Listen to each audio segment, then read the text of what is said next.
Now, my next guest, I'm sure, has got some thoughts on this. Please welcome into the show Dan Geltrude. Dan, we thought we'd give you the one that had something to do with SEC regulations and disclosure because you're an accountant and that was kind of more your alley. What do you think about this?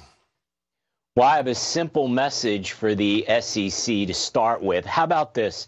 Stay in your lane.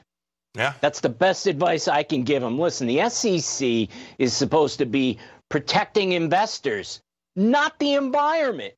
Now listen, the primary focus for investors, right, is to make money. Now, a clean planet is important. I am not disputing that at all. Everybody wants a clean planet. However, it is not the SEC's job to do that. I mean, what's next, Scott? We're going to have the EPA making statements on corporate finance?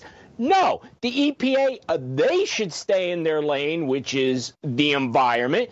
SEC, stay in their lane related to protecting investors. That's how I see it, plain and simple here. But it's just all too easy for these government bureaucrats to go down this thing. And I'm going to talk about it in one of the other segments after this, but I don't care. It's Gary Gensler. I hate it when this happens because really what it is, it's just a massive, massive virtue signal. It's just like the guy that's driving the Tesla down the road. He's just trying to, portray an image. But see, because this has nothing to do with anything in his remit, but he's going to try to look good at the same time. That's what I think.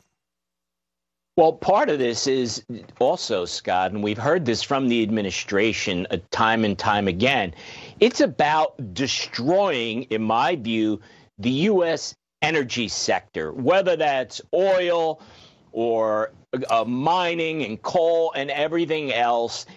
This administration is out to destroy those industries. Why? I don't understand why. Because those industries are what allow us to have the lives that we do in every way, shape, and form.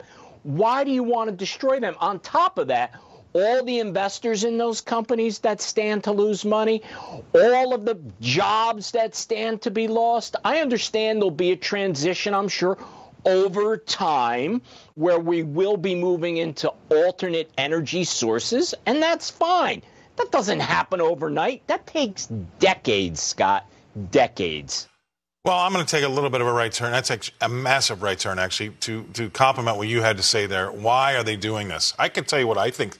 Well, it's just my opinion. It's not RFD, but they're coming after anybody that's got anything to do with two things, food and fuel. All right? Those two things are the most important two things that we touch every day in this country. That's what we need to stay alive. We go 9 days without food. It's Armageddon. We're 9 meals away from Armageddon. So I think that there is a movement to try to take over those industries to control them, because if you do control food and you do control fuel, you control everything. What do you think about that? Is that crazy tinfoil hat stuff? Actually, it started off that way, but as you continued speaking about it, yeah, I do think there's logic to that in terms of, listen, we're 9 meals away from Armageddon. I got to tell you, I'm a lot less than that away from Armageddon. But it makes a lot of sense. Look, we've talked about how China is attempting to buy up farmland and others outside the United States. Right. So, yeah, I mean, that's a very strategic move, because if you can control the food supply, I mean, you control the whole country. Yeah, and I brought it up because it was a topic of discussion about China and the acres they own here. They had some folks talking about it this week on television, and I think that's absolutely the case. We have to, and that's what I tell there's a lot of agricultural folks, producers and ranchers that watch this show. That is why time and time, get rid of your beef for bugs, cows cause methane, all of these things that are trying to put them, sideline them. It's because somebody else is giving them some sort of regulation that's trying to change things. And I think this SEC thing just falls right in line with that. So this is going to play on and on and on. We're going to have lots to talk about here, Dan. I really appreciate you coming on. You're the perfect guy to talk about that, too. And by the way, if we do run out of food, I will be the last man alive. I'm just going to say that right now, all right? All right. Good.